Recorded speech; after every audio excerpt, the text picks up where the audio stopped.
Franco Fenoglio. Sono Franco Fenoglio, amministratore delegato di Tascania, l'azienda italiana che rappresenta la Scania, la nostra casa madre, che è sul campo da tanti anni, più di un secolo, azienda svedese con sede a Södertälje in Svezia, leader nel settore dei veicoli industriali pesante, sia nella parte lungo raggio che nella parte segmenti, raccolta rifiuti, cava e cantiere. In 70 anni la nostra azienda non ha mai perso soldi, è un'azienda solida.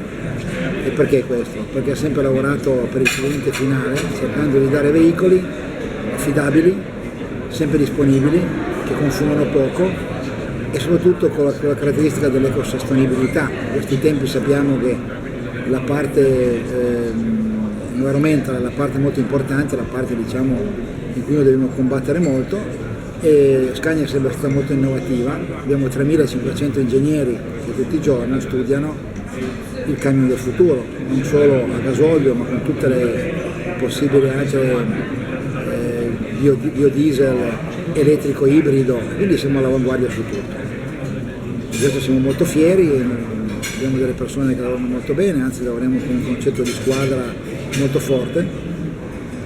Scania non è una persona, Scania è un insieme di persone che lavorano con passione e cercano ogni giorno di dare il meglio di se stessi.